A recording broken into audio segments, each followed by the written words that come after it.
La voix de l'imam Malik n'est rien d'autre que la salafiyya. Voici une brève sélection de athar authentiques au sujet de la croyance et la méthodologie de l'imam Malik ibn Anas, rahimahullahu ta'ala. Premièrement, revenir au Coran. Malik, rahimahullah, a dit: le Coran est le guide. Quant à la polémique, je ne sais pas ce qu'est cette chose-là. Rapporté par Ibn Battah dans Al-Iban al-Kubra. Malik, rahimahullah, a dit: si tu es en mesure de faire du Coran ton guide, fais-le. Il est certes celui qui guide vers le paradis. Al-Jami' l'Ibn Abi Zayd. Deuxièmement, son attachement à la Sunna. Ibn Wahb, rahimahullah, a dit: nous étions auprès de Malik lorsque la Sunna fut mentionnée. Malik dit alors: la Sunna est semblable à l'arche de Noé. Celui qui embarque sera sauvé et celui qui s'en détourne périra noyé. Al-Harawi dans Dham al-Kalam et Al-Khatib al-Baghdadi dans Tarikh Baghdad. Malik, rahimahullah, a dit: celui qui désire être sauvé, alors il se doit d'être attaché au livre d'Allah et la sunna de son prophète, sallallahu alayhi wa sallam. Al-Harawi dans Dham al-Kalam. Ibn Wahb, rahimahullah, a dit: j'ai entendu Malik ibn Anas dire: tiens-toi fermement à ce que le messager d'Allah, sallallahu alayhi wa sallam, a dit lors du pèlerinage d'adieu. Il y a deux choses que je laisse parmi vous. Si vous vous y cramponnez, vous ne vous égarerez pas. Le livre d'Allah et la sunna de son prophète. Ibn al-Qayyim dans I'lam al-Muwaqqi'in. Ma'an, rahimahullah, a dit: un homme parmi les Arabes écrivit à Malik en l'interrogeant au sujet de gens qui priaient uniquement en 2 unités de prière et reniaient la sunna en disant: nous ne trouvons rien d'autre que la prière légiférée en 2 rak'at. Malik répondit: je suis d'avis qu'il faille leur demander de se repentir. S'ils le font, alors tant mieux. Sinon, ils doivent être exécutés. Ibn Abi Zamanin dans As-Sunnah.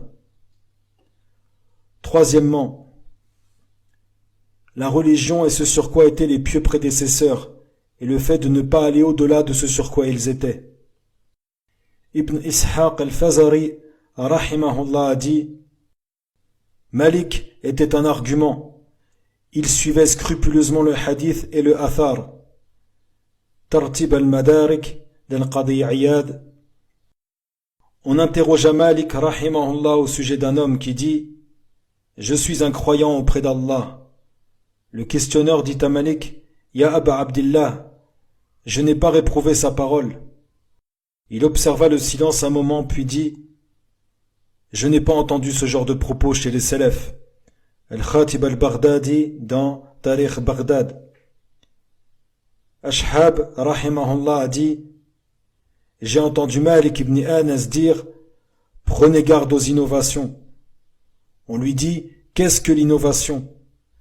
Il répondit: les gens de l'innovation sont ceux qui polémiquent et spéculent à propos des noms d'Allah, ses attributs, sa parole, sa science et son omnipotence, qui ne se taisent pas au sujet de quoi se sont tus les compagnons et ceux qui les ont suivis dans la bienfaisance. Al-Harawi dans Dham al-Kalam. Abu Talib al-Makki, rahimahullah, a dit: Malik était de ceux qui étaient les plus éloignés des spéculateurs et parmi ceux qui réprouvaient le plus la voix des gens de l'Irak, c'est-à-dire les Qadariya notamment. Et il était de ceux qui étaient scrupuleusement attachés à la voie des prédécesseurs parmi les compagnons et leurs successeurs. Al-Qadi Iyad dans Tartib al-Madarik. Malik réprouva de nombreuses choses en disant: ceci n'est pas la voie des anciens, ce n'est qu'une chose nouvellement introduite et aucun parmi les derniers de cette communauté n'apportera meilleur que ce sur quoi étaient les premières générations. Al-Shatibi dans Al-I'tisam. Malik, rahimahullah, a dit: et rien ne réformera les derniers de cette communauté, si ce n'est ce qui réforma les premiers d'entre elles, et il ne m'est pas parvenu qu'il faisait ceci. c'est-à-dire en parlant d'un acte. Al-Qadi Iyad dans Al-Shifa. Quatrièmement, son animosité envers l'innovation et tout ce qui fut nouvellement introduit dans la religion. Sufyan ibn Uyayna, rahimahullah, a dit: j'ai interrogé Malik au sujet d'un homme qui se met en état d'ihram depuis Médine après avoir dépassé le miqat. Il répondit: celui-là contredit Allah et son messager, et je crains qu'il ne soit touché par la fitna dans ce bas monde et par un châtiment douloureux dans l'au-delà. N'as-tu pas entendu la parole d'Allah? Que prennent donc garde ceux qui s'opposent à son ordre que ne les touche une fitna ainsi qu'un châtiment douloureux. Et observe l'ordre du prophète sallallahu alayhi wa sallam de se mettre en état d'ihram à partir du miqat. Al-Qadi Iyad dans Tartib al-Madarik. Malik rahimahullah a dit: celui qui dans cette communauté introduit une chose qui était inconnue chez ses prédécesseurs, il aura alors prétendu que le messager d'Allah sallallahu alayhi wa sallam a trahi la religion. Car Allah a dit: aujourd'hui j'ai parachevé pour vous votre religion. Ainsi, ceux qui ce jour-là ne faisaient pas partie de la religion ne sauraient en faire partie aujourd'hui. Ash-Shatibi dans Al-I'tisam. Malik rahimahullah a dit: l'absence de transmission des athars ne se trouve pas chez un peuple sans que n'y apparaissent les passions. Al-Harawi, Dham al-Kalam et Al-Khatib al-Baghdadi dans Al-Faqi ou Al-Mutafaqi. Abdullah ibn Nafi' rahimahullah a dit: j'ai entendu Malik ibn Anas dire: celui qui meurt sur la sunna, qu'il reçoive la bonne annonce.